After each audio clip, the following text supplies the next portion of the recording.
লাইফে অনেক ধরনের ফ্রেন্ড হয়। সো আমরা কি করি, অনেক সময় ফ্রেন্ড মানেই বেস্ট ফ্রেন্ড, মানে মনের যত কথা আছে, ছোটোবেলা থেকে যত কথা আছে সব কথা বলে দিই।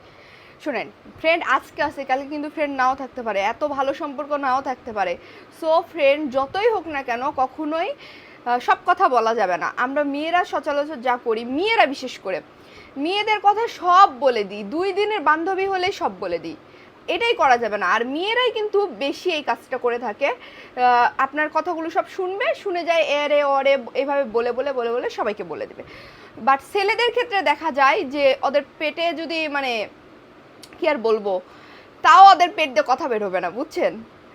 তো এটা হচ্ছে ছেলেরা। আর মেয়েরা হচ্ছে একটু যদি পাম দেন, দেখবেন যদি ওই থাকে না, বয়ফ্রেন্ডরা যদি একটু তার বেস্ট ফ্রেন্ডকে পাম দেয়, সব কথা বলে দেয়। তো এটা হচ্ছে মেয়েদের কথা। কেন বললাম যে আমরা কিন্তু এখন ইদানিং ফেসবুকে কিন্তু বেশি দেখতে পাচ্ছেন এই ধরনের ভিডিও, যে ফ্রেন্ড ছিল পরে ভাগায় নিছে তার হাজব্যান্ডকে, বা ফ্রেন্ড ছিল সম্পর্ক নষ্ট হয়ে গেছে। এটার পিছনে কিন্তু মেন ঘটনাটাই হচ্ছে আমরা বেশি ফ্রি হয়ে যাই। বান্ধবী মানে সব কিছু ফ্রি হয়ে যায়। আমার নিজের হাজব্যান্ডেও দিয়ে দিই, কেন ভাই তোমার কোনো সিকিউর নাই? তোমার বান্ধবী হয় কেন তুমি বাসায় নিয়ে আসবা? বাসায় কিসের বান্ধবী? বান্ধবী হয় স্কুলের বান্ধবী হলে স্কুলে থাকবে, যে ভার্সিটির ফ্রেন্ড হয় ভার্সিটিতে থাকবে, মানে যে প্রতিষ্ঠানের ফ্রেন্ড সেখানে থাকবে। তোমরা বাইরে হ্যাং আউট করো, তোমরা রেস্টুরেন্টে খেতে যাও ফ্রেন্ডরা মিলে, ঠিক আছে, হতেই পারে, ইটস নর্মাল, ফ্রেন্ডরা মিলে হ্যাং আউট করে। বাট কখনোই বাসায় না। বাসায় তোমার এটা জাস্ট তোমার নিজেদের সংসার, তুমি কেন থার্ড পার্সনকে নিয়ে আসবা? তুমি নিয়ে আসবা তোমার রিলেটিভদের, তোমার আত্মীয় স্বজন, ফ্যামিলি মেম্বার্সদেরকে নিয়ে আসবা, কিন্তু কখনোই ফ্রেন্ড সার্কেলকে না, ঠিক আছে? আই হোপ আমি যাদেরকে বলতেছি বা যেটা বলতেছি সেটা আপনারা বুঝতে পারছেন। আর বিশেষ করে মেয়েদের ক্ষেত্রে বলবো, প্লিজ আপুরা অনেক সচেতন হয়ে যান। এক্স্যাক্টলি আপনারা যাকে খুব ভালো বান্ধবী মনে করতেছেন বা ভালো বন্ধু মনে করতেছেন, 2 দিন পর তার সাথে এরকম ভালো ফ্রেন্ডশিপ নাও থাকতে পারে।